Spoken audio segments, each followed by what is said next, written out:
नमस्कार मित्रमंडळींनो, आत्ता आपल्याला बघायचा आहे तो जो पंचमहापुरुष योग आहे त्याचं नाव आहे शस्य योग. या शस्य योगाचा संबंध शनीशी आहे. शनी जेव्हा मकर किंवा कुंभ राशीमध्ये किंवा तुळ राशीमध्ये 20 अंशापर्यंत उच्चीचा असा तुमच्या कुंडलीमध्ये लग्नापासून केंद्रस्थानात म्हणजे प्रथम चतुर्थ सप्तम दशममध्ये किंवा तुमच्या चंद्रकुंडलीमध्ये प्रथम चतुर्थ सप्तम दशममध्ये किंवा तुमच्या चंद्रापासून पहिला दुसरा 8वा 11वा असतो, तेव्हा हा शनी शस्य योग हा पंचमहापुरुष योग असा राजयोग करतो. हा राजयोग आहे. तुम्हाला एक छोटीशी गोष्ट सांगते जी माझ्या वडिलांच्या गुरुदेवांच्या बाबतीची आहे. माझ्या वडिलांचे गुरुदेव जे सकाळी 3 ते 7 आणि संध्याकाळी 3 ते 7 अशी त्यांच्या साधकांकडनं योगा प्रॅक्टिस करून घेत असत. माझे वडील कित्येक वर्ष ही प्रॅक्टिस करत होते, म्हणून ते माझे गुरुपदाला पोचलेले आहेत. माझ्यासारख्या शेकडो लोकांचे ते गुरु आहेत. तर त्या गुरुदेवांना एकदा, शरीर माणसाचंच आहे ना, ते कुठेतरी पाय अडखळून पडले आणि त्यांच्या गुडघ्याला जखम झाली. तर त्या जखमेचं ऑपरेशन केलं. ऑपरेशन केल्यावर त्यांना बँडेज बांधलेलं होतं. फ्रॅक्चर नव्हतं पण ते गुडघ्याला बँडेज होतं. त्यामुळे त्यांना मांडी घालायला नसेल येत. मला खूप आठवत नाही आहे, कारण मी 6वी 7वीत असताना गुरुदेवांनी देह ठेवला, त्यामुळे त्याच्या आधीची ही गोष्ट आहे. पण एवढं मला आठवते की माझे वडिलांनी मला हे सांगितलं होतं की त्यांची जी योग प्रॅक्टिस होती तर साधारण 3 महिने तुमचा गुडघा बरा व्हायला लागतील अशी एक अटकळ होती डॉक्टरांना. पण प्रत्यक्षात 15-3 आठवड्यामध्ये त्यांचा गुडघा पूर्ण बरा झाला योग सामर्थ्याने. हे योग सामर्थ्य, एक तर पहिलं डिटर्मिनेशन हवं. तुमचा जो देह आहे त्याची तुम्हाला संपूर्ण माहिती हवी. आणि तिसरं, तुमचं कर्म इतकं स्वच्छ हवं. शनी हा कर्माचा कारक आहे. शनी हा सर्वात बलवान पापग्रह आहे. हा सर्वात मोठा नैसर्गिक पापग्रह आहे. जेवढं निष्काम कर्म तेवढा हा योग उत्तम. राजासारखं आयुष्य देतो, धनवान बनवतो, सुख समृद्धी देतो. कारण शनी हा कर्माचा कारक आहे. त्याच्याचबरोबर शनी हा सरकारचा पण कारक आहे. आणि निसर्ग कुंडलीमध्ये शनीची मकर रास ही दशमामध्येच येते. म्हणून हा माणूस कसा असतो? परोपकारी, चांगला सल्लागार, राजकारणात उच्च पदावर, रोजच्याच कर्मामध्ये सफलता मिळवत राहणारा, व्यापारात सफल, समाजात प्रतिष्ठा मिळवणारा असतो. दशमस्थान हे कर्माची सफलता, व्यापारातली सफलता, सामाजिक प्रतिष्ठा सगळं दाखवते. शनी तुमच्या कर्माचं फळ तुम्हाला देतो, दुसऱ्याच्या कर्माचं फळ तुम्हाला मिळत नाही. म्हणजे दुसऱ्या कुणीतरी काहीतरी चांगलं केलं नाही त्याच्यामुळे माझं वाईट झालं असं होत नाही. तुमच्या कर्माचं फळ तुम्हाला मिळतं. तुमच्या सत्सद विवेक बुद्धीला स्मरून तुम्ही जेव्हा चांगलं कर्म करता तेव्हा त्याचं चांगलं फळ मिळणारच आहे. ते कुठे जाणार? तुळेमध्ये शनी उच्चीचा असतो 20 अंशापर्यंत. हा गरिबीतून वर येणारा, भवनभूमीचा लाभ देणारा. धनु आणि मीन राशीतलाही शनी उत्तम असतो बरं का. म्हणजे धनु आणि मीन राशीतला शनी शस्ययोग नाही करणार, पण तो गुरुच्या राशीमध्ये शनी गेल्यामुळे शनीचा स्वभाव आहे हा कॉन्ट्रॅक्शनचा आहे. पण तो गुरुच्या राशीत गेला की तो स्काय इज द लिमिट असा होतो. आपल्या मेहनतीने खूप जास्त यश मिळवणारा शनी आहे. हा सप्तमामध्ये तुळेत उच्चीचा आहे, त्यामुळे ह्याला प्रवास आवडतो. मुळात शनी हा कुंभ राशीमध्ये मूल त्रिकोण रास आहे त्याची. कुंभ रास वायू तत्वाची आहे, त्यामुळे शनी हा वायूचा गोळा आहे.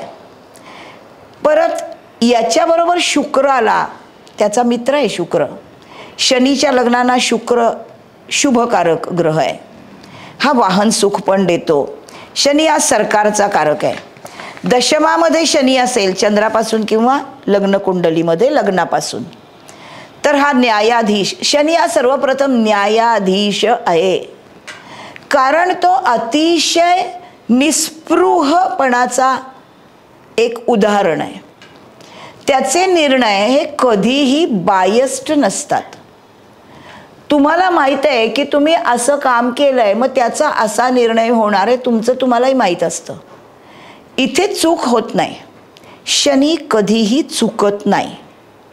हा उत्तम सिव्हिल सर्व्हिसमध्ये उच्च पद देतो. चतुर्थात हो बलवान असेल हा, तर हा दशमाकडे बघतो. इथे चतुर्थात जितके जास्त ग्रह असतील दशमाकडे बघणारे, किंवा दशमात जितके जास्त ग्रह असतील, शनी त्यात असेल दशमात, तर हा आध्यात्मिक प्रगती करणारा मुनी योग आहे. हा सांसारिक प्रगती पण करतो, कारण हे कर्मस्थान आहे. म्हणजे शनीचं जेव्हा सॅटर्न रिटर्न्सचं वय येतं 60च्या पुढे, तेव्हा जर दशमामध्ये शस्ययोग करणारा शनी असेल, तर माणसाला तो निर्विवादपणे निष्काम कर्मयोगाकडे नेतो. हे लोक शनीची रास किंवा शस्ययोग असलेले लोक हे मध्यम बांध्याचे असतात, प्रवास करणारे असतात, थोडेफार साहसी असतात. म्हणजे खूप काळ प्रॅक्टिस करायची श्वसनाची, अशा गोष्टी त्यांना करता येतात. यांना कधी कधी लवकर राग येतो. हे अतिशय बुद्धिमान असतात. आणि शनी हा संशयी ग्रह आहे, त्याच्यामुळे हे अतिचिकित्सक असतात. बुधाच्या राशीत शनी चांगली फळं देतो, मिथुन आणि कन्ये, कारण मित्राची रास आहे. शनी हा प्रचंड परोपकारी ग्रह आहे. शनी हा चतुर्थ श्रेणी कर्मचाऱ्यांचा कारक ग्रह 7000 वर्षापूर्वीच्या पुस्तकामध्ये लिहिलेला आहे पराशर ऋषींनी. शनी हा षष्ठामध्ये कारक आहे. हे सेवेचं स्थान आहे. इथे हा चतुर्थ श्रेणी कर्मचाऱ्यांसाठी झटतो. त्याला इगो अजिबात नाही, कारण तो रवी नाही, रवीचा शत्रू आहे. शनीचा निर्बली ग्रहावर दृष्टी पडली, शनीच्या वर्षी अशा या शस्ययोगातल्या शनीवर, म्हणजे कुठल्याही राजयोगातल्या ग्रहावर, कुठल्याही पंचमहापुरुष योग करणाऱ्या ग्रहावर अशुभ ग्रहाची दृष्टी पडली, तर ह्या योगाचे फार चांगले परिणाम मिळत नाहीत. चतुर्थातला शुभ शनी हा केंद्रात आहे. तो शस्ययोग करत नसेल, तर तो बुध, गुरु, शुक्र यांच्या राशीमध्ये पण चांगलं फळ देतो. तुमच्या कुंडलीमध्ये शस्ययोग असेल, तर तुम्ही अतिशय कष्टाळू, कायम उच्च पदाला जाणारे आणि लोकांवर कायम प्रेम आणि उपकार अशी भाषा करणारे. शनी माणसाला कधीही निराश करत नाही. पण शनीचं गणितच असं आहे की जास्त कष्ट, जास्त संघर्ष, जेवढा जास्त संघर्ष तेवढं मोठं यश, कारण अंतिम तो यश देतोच. त्यामुळे शनीचे 7.5 आहे, शनी 4था आहे, शनी 8वा आहे, तो तुम्हाला कायम त्या स्थितीत ठेवणार नाही आहे. सृष्टीचा नियम काय आहे? परिवर्तन. ही स्थिती कायम राहणार नाही. बरं वाटत नसेल, खूप त्रास आहे, मानसिक त्रास आहे, मनाला माहीत आहे ही स्थिती कायमची नाही. सुखामागून दुःख आहे, दुःखामागून सुख आहे, आणि असं आहे. म्हणूनच माणसाला मोक्षाकडे जाण्याची गरज आहे. हे सगळं शनी दाखवतो मुनी योगामध्ये. बरोबर आहे ना?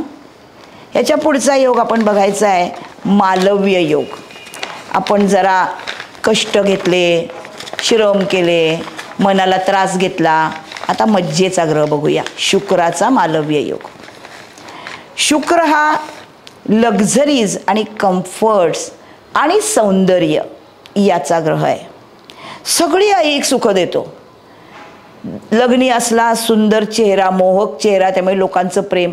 धनस्थानात असला स्वतःचा पैसा, तृतीयात असला नातेवाईकांचं प्रेम, शेजाऱ्यांचं प्रेम, चतुर्थात असला घरातली सगळी ऐक सुख जगातली, पंचमात असला प्रणयाचं सुख, षष्ठात असला औषधोपचाराचं ज्ञान, लोकांवरती आपण उपकार करतो असं वाटतं, सप्तमात असला जोडीदाराचं सुख, अष्टमात असला जोडीदाराच्या संपत्तीचं सुख, भाग्यात असला तीर्थक्षेत्री जातो आणि चांगल्या चांगल्या वाहनातून प्रवास करतो, दशमामध्ये स्वतःच्या बिझनेसमध्ये एकदम मोस्ट लक्झरियस लाईफ जगतो, फुलांचा व्यापार करतो, सुवासाचा व्यापार करतो, कपड्यांचा व्यापार करतो, एकादशामध्ये असला मित्रमैत्रिणींच्याकडनं प्रचंड प्रेम मिळवतो आणि द्वादशामध्ये स्वतःचं समर्पण करून अंतिम आनंदाकडे जातो.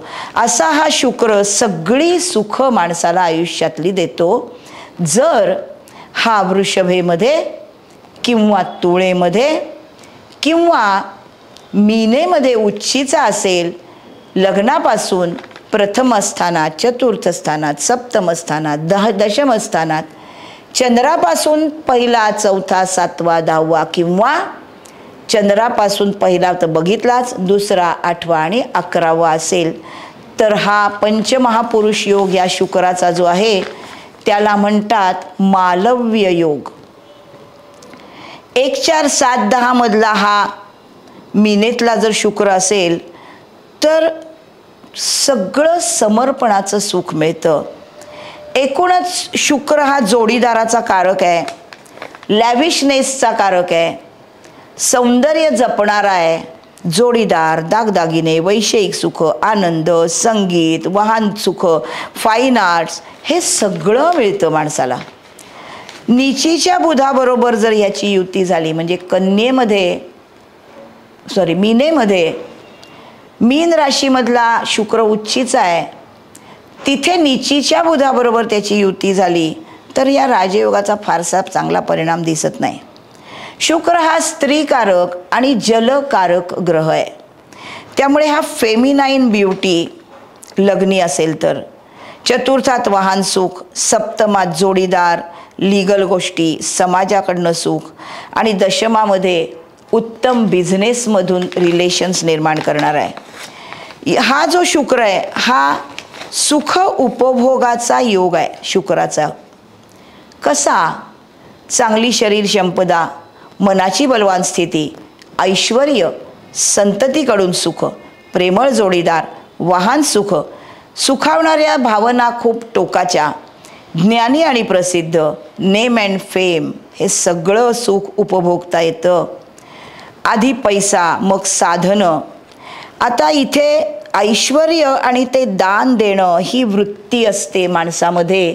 जर हा मालव्य योगामधला शुक्र गुरुच्या बरोबर युतीत असेल तर तो जास्त, म्हणजे मालव्य योगाचे एक परिणाम कदाचित उत्तम नाही पण ह्या युतीचे परिणाम फार अप्रतिम सुंदर मिळतात. आपल्याला रतन टाटा माहीत आहेत. हा शुक्र जो व्ययस्थानामध्ये मीन राशीमध्ये समर्पणाचं सुख देतो, यातनं माणसाला आनंद अभिप्रेत आहे. कसा आनंद? तर रतन टाटांनी आपल्याला ते खूप छान सांगितलं. त्यांचं म्हणणं असं की त्यांना खूप पैसे मिळाले, खूप वर्ष पैसे मिळवले, पण समाधानाची गोष्ट काही फार झाली नाही. त्याच्यानंतर खूप साधनं, स्पर्धात्मक यश हे सगळं मिळवलं, तरीही मी काय फार ग्रेट आहे, खूप काही छान मला मिळालं असं वाटलं नाही. जगातला सर्वोत्तम कारखानदार, 96% वाटा असलेला असाही झाले, पण तरीही खरं समाधान मिळालं नाही. जेव्हा त्यांनी गरजूंना मदत करणारे झाले, म्हणजे गरजूंना मदत ते अपरोक्ष आयुष्यभर करत होते. लाखांचा पोशिंदा असणं ही साधी गोष्ट नाही आहे. लाखांचा पोशिंदा म्हणजे लाख लोकांना रोजगार मिळवून देणारे ते होते, त्यामुळे ही गरज त्यांनी लाखांची भागवलीच होती. पण प्रत्यक्षात लहान मुलांना, जी अपंग होती, अशा 200 मुलांना त्यांनी व्हीलचेअर्स वाटल्या आणि त्या मुलांच्या चेहऱ्यावरचा जो प्रचंड आनंद होता, निरागस आनंद, ती पिकनिकला आल्यासारखी बागडत होती. आपली आपण कुठेही जाऊ शकतो, स्वयंप्राप्तीचा आनंद त्यांच्या चेहऱ्यावर यांना दिसला. आणि त्या मुलांनी त्यांना नमस्कार केला. त्यातला एक मुलगा ते निघाल्यावर त्यांना जाऊ देईना. तो खाली वाकला आणि वर त्यांच्या चेहऱ्याकडे त्यांनी पाहिलं आणि त्यांना म्हणाला की हे सगळा आनंद मला देणारा जो माणूस आहे त्याचा चेहरा कसा आहे हा मी आत्ता बघून घेतो. म्हणजे मी स्वर्गात गेल्यावर तुम्ही मला दिसलात तर मी तुम्हाला नक्की ओळखीन. इथे मला एक काव्यपंक्ती आठवते. जन पळभर म्हणतील हाय हाय, मी जाता राहील कार्य काय. म्हणजे मी जाईपर्यंत लोक मला ओळखतात, पण मी गेल्यावर मला लोक विसरणार आहेत.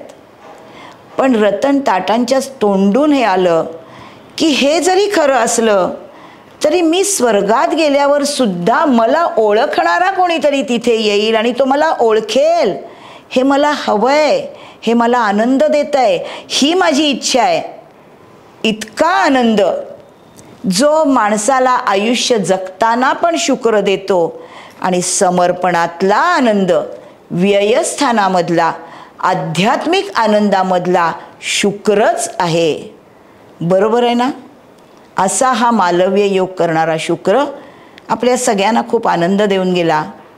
तुम्हाला माझा एपिसोड्स आवडत असतील, माझा चॅनल सबस्क्राईब करा, बेल आयकनवर प्रेस करा. असेच अनेक व्हिडिओ मी देणार आहे, पुढे येतील. तोपर्यंत बाय बाय.